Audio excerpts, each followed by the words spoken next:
বুঝে নিয়েছে আর তো কাজ নাই, তো আল্লাহ বলে খালি হাতে যাওয়া, স্যালারি উইথ বোনাস নিবা না। তুমি কামার কাজ করেছো, ঠিকাদার রাস্তার কাজ শেষ করলে স্যালারি নিয়ে তো যায়, বিল্ডিং এর কাজ শেষ করলে ইঞ্জিনিয়ার স্যালারি নিয়ে যায়, তুমি খালি হাতে চলে যাওয়া। ইব্রাহিম বলে মালিক সাক্ষাৎ থেকে স্যালারি নিতে হয়, তুমি না আমার আল্লাহ, স্যালারির দরকার নাই। আল্লাহ বলে তুমি বলছো নাই, আমি স্যালারি দিব না তো, স্যালারির সাথে উইথ বোনাস দিয়ে দিব। আমার কাজ শেষ করেছো আর খালি হাতে যাওয়া, এটা তো হতে পারে না, কারণ আমি রহমান, আমি গনি, যাকে দেয় তাকে তো বিনা হিসেবে দিয়ে দেয়। খলিল বলে তুমি যখন দিতে চাচ্ছ আমি না বললেই তো আর একটা বিয়াদবি হবে, তুমি পাথরে দাঁড়াই রইলে। আল্লাহ বলে একটা কাজ করি। খলিল বলে মালিক কি করতে হয়?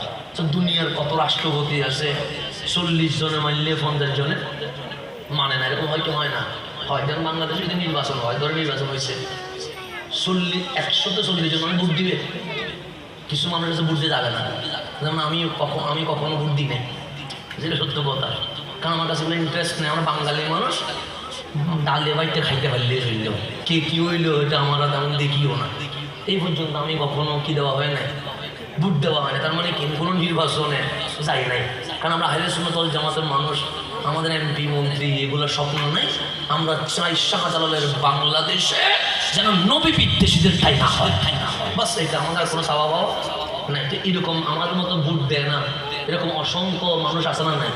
তাহলে 100 জনের 40 জনে ভোট কেন্দ্রে যাবে না, আর গেল কত?